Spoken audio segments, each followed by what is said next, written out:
Welcome to the View in the Past channel. Help us hit our goal of 50,000 subscribers by subscribing today. Your support is truly appreciated. Thank you. Between Bakersfield and Fresno, California. On the freights. Mixed trio riding a freight. All in their 20s, all in hope of finding employment in the towns for which they were heading. All of them reticent about discussing their origin and their objective. In 1952, the world caught a glimpse of a future musical legend when 8-year-old Gladys Knight won the prestigious Ted Mack's Amateur Hour. This momentous victory marked the beginning of a remarkable career for Knight, who would go on to become one of the most celebrated voices in the history of soul and R&B music. Ted Mack's original Amateur Hour was a popular television talent show in the early 1950s, renowned for discovering new talent and giving aspiring performers a platform to showcase their abilities. Winning this competition was a significant achievement, often leading to greater opportunities in the entertainment industry. For young Gladys Knight, this victory was not only a personal triumph, but also a harbinger of her future success. Born in 1944 in Atlanta, Georgia, Gladys Knight showed a passion for music from a very young age. Encouraged by her supportive family, she began singing in the church choir and participating in local talent shows. Her voice, even as a child, had a soulful depth and maturity that captivated audiences. When she took the stage on Ted Mack's Amateur Hour, it was clear that she possessed a rare and exceptional talent. Knight's performance on the show was nothing short of extraordinary. Her powerful voice and emotive delivery left a lasting impression on the judges and viewers alike. Winning the competition at such a young age was a testament to her prodigious talent and hinted at the bright future that lay ahead. Following her success on Ted Mack's Amateur Hour, Gladys Knight continued to pursue her passion for music. In 1953, she formed a musical group with her siblings and cousins called the Pips. This group would later evolve into Gladys Knight and the Pips, achieving widespread acclaim and commercial success. Their smooth harmonies, energetic performances, and Knight's powerhouse vocals earned them a devoted fan base and numerous hits, including classics like Midnight Train to Georgia and If I Were Your Woman. Knight's early victory on Ted Mack's Amateur Hour was a crucial stepping stone in her career. It provided her with the confidence and exposure needed to navigate the competitive music industry. Over the years, she honed her craft, transitioning seamlessly from doo-wop and Motown to soul and R&B, all while maintaining her distinct vocal style and emotional authenticity. Gladys Knight's career has been decorated with numerous accolades, including multiple Grammy Awards and inductions into the Rock and Roll Hall of Fame and the Vocal Group Hall of Fame. Her influence extends beyond her music. She is also known for her philanthropic efforts and contributions to various social causes. Looking back, the photograph of 8-year-old Gladys Knight after winning Ted Mack's Amateur Hour is more than just a nostalgic snapshot. It represents the beginning of an extraordinary journey, marked by perseverance, talent, and an unwavering passion for music. This moment in 1952 not only launched Knight's illustrious career, but also inspired countless young artists to dream big and pursue their passions, no matter their age. Gladys Knight's story is a testament to the transformative power of music and the enduring impact of early opportunities. Her journey from a talented young girl in Georgia to the Empress of Soul is a shining example of how dedication, talent, and the right platform can lead to incredible achievements. The legacy of her win on Ted Mack's Amateur Hour continues to resonate, reminding us all of the potential that lies within every young artist. Jerry Mather's rise to fame as Theodore Beaver Cleaver in the beloved television series Leave It to Beaver marked him as a quintessential figure of 1950s American culture. Born on June 2, 1948 in Sioux City, Iowa, Mathers quickly became a household name with his portrayal of Beaver, the curious and mischievous younger brother navigating suburban family life in a post-World War II America. The show, which aired from 1957 to 1963, remains a touchstone for its depiction of wholesome, everyday family dynamics, and Mather's portrayal of the innocent and earnest Beaver is still celebrated today. Leave It to Beaver captured the essence of American suburbia during an era of economic growth and social change, making it a cultural phenomenon. Mathers, only 9 years old when he took on the role, became a symbol of the post-war American youth, and his character's adventures struck a chord with millions of viewers. Despite his fame, Mathers managed to maintain a relatively normal childhood, attending school and engaging in activities outside of Hollywood. After Leave It to Beaver ended, Mathers' career continued with various roles, though none were as iconic as Beaver Cleaver. He also explored different ventures, serving in the Air Force National Guard and later working in real estate. However, his connection to his most famous role persisted, and he reprised the character of Beaver in later revivals, including the new Leave It to Beaver in the 1980s, which allowed a new generation of viewers to enjoy his beloved character. Throughout his life and career, Jerry Mathers has become a lasting figure in television history. His portrayal of Beaver Cleaver endures as a symbol of the innocence and charm of 1950s America, and his enduring popularity speaks to the deep affection audiences hold for this timeless character. Even as Mathers pursued other interests and stepped away from acting at times, he remained tied to the role that defined his career and made him a cultural icon. When Louis Lindley Jr. dropped out of high school at 16 to join a rodeo, he called himself Slim Pickens so his father wouldn't see his name on the entry lists. In 1950, after 20 years of getting gored by bulls, thrown by horses, and suffering injuries that included a crushed chest and a twice broken back, Pickens was spotted at a rodeo by director William Keighley, who offered the cowboy a screen test that began his career in movies. Clark Gable, often referred to as the King of Hollywood, was a legendary American actor whose career spanned several decades and left an indelible mark on classic cinema. Born William Clark Gable on February 1, 1901 in Cadiz, Ohio, he rose from humble beginnings to become one of the most iconic and influential figures in film history. Gable's career took off in the 1930s, a period often considered the golden age of Hollywood. His breakthrough role came with the 1934 film It Happened One Night, directed by Frank Capra. In this romantic comedy, Gable played Peter Warne, a charming and resourceful reporter who falls for Claudette Colbert's character. The film was a massive success, earning Gable his first Academy Award for Best Actor and solidifying his status as a leading man. Known for his rugged masculinity and charismatic screen presence, Gable excelled in a variety of genres, from drama to comedy. He starred in such classics as Gone with the Wind, 1939, where he portrayed Rhett Butler, a role that became one of his most defining. His performance as the dashing and complex Southern gentleman in the film earned him enduring acclaim and a place in cinematic history. Gable's filmography also includes memorable performances in Mutiny on the Bounty, 1935, San Francisco, 1936, and The Misfits, 1961. His work with some of the greatest stars of his time, including his on-screen and off-screen collaborations with Carole Lombard, with whom he had a high-profile marriage, added to his legendary status. Beyond his cinematic achievements, Gable was also known for his distinctive voice and commanding presence, traits that helped him remain a major box office draw throughout his career. His rugged good looks and suave demeanor made him a quintessential leading man, and he became a symbol of classic Hollywood glamour and sophistication. Clark Gable's career was interrupted by World War II, during which he served as a major in the U.S. Army Air Forces, earning multiple decorations for his service. After the war, he continued to act in successful films, though his roles began to reflect his more mature age. Maria Muldaur, born September 12, 1943, is an American folk blues singer who was part of the American folk music revival in the early 1960s. She recorded the 1974 hit song Midnight at the Oasis and continues to record albums in the folk traditions.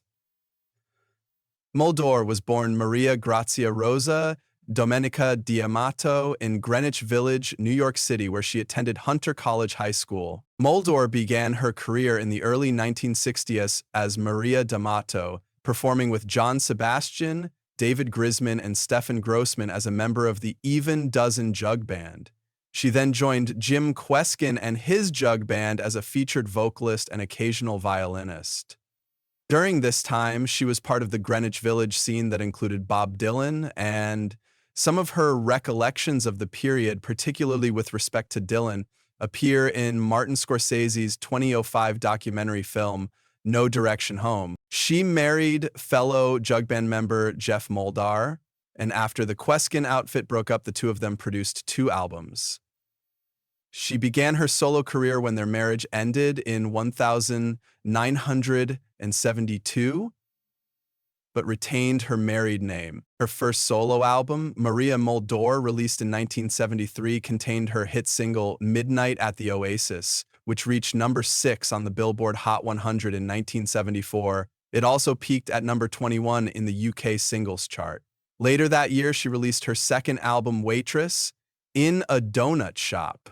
This included a re-recording of I'm a Woman, the Lieber and Stoller number first associated with Peggy Lee, and a standout feature from her jug band days. The title of this album is taken from a line in another song on the album, Sweetheart by Ken Bergen. Around this time, Muldaur established a relationship with the Grateful Dead, opening for some Grateful Dead shows in the summer of 1974 with John Kahn, bassist of the Jerry Garcia Band, which would eventually earn her a seat in that group as a backing vocalist in the late 1970s. Around the same time, Muldaur met and eventually collaborated with bluegrass icon Peter Rowan. The two became close, and she was chosen to be his daughter Amanda Rowan's godmother. Spaghetti Western star Terrence Hill, the actor, had to learn English quickly after he was contacted by several American studios after his first roles. He fell in love with his English teacher, Laurie Zwickelbauer, almost immediately. According to his parents, he already knew for sure that he wanted to be an actor at the age of 8, and he already got his first role at the age of 12. Director Dino Risi discovered the good-looking guy at a swimming competition, and in 1951, he starred in his film Vacation with the Gangster. From then on, he and his mother went to all the castings, and the reward was a few small roles.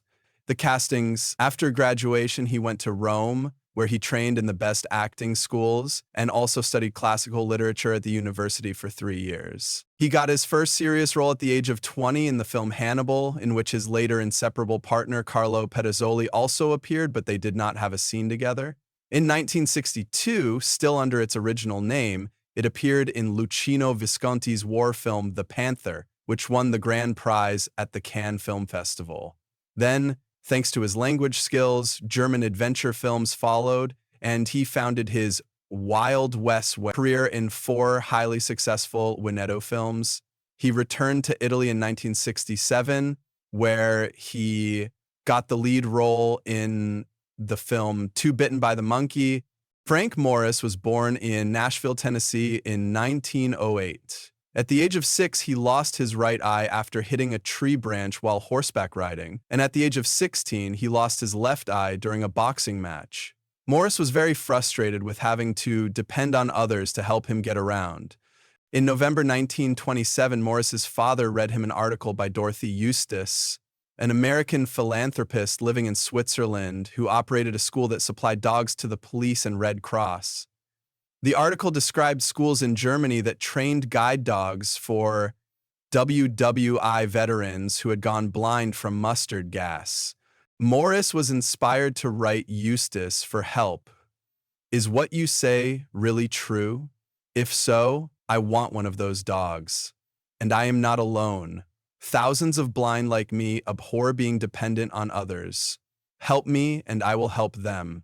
Train me, and I will bring back my dog and show people here how a blind man can be absolutely on his own. We can then set up an instruction center in this country to give all those here who want it a chance at a new life. Eustace agreed to help. Morris went to Switzerland and trained with a female German shepherd named Kiss, which he quickly renamed Buddy.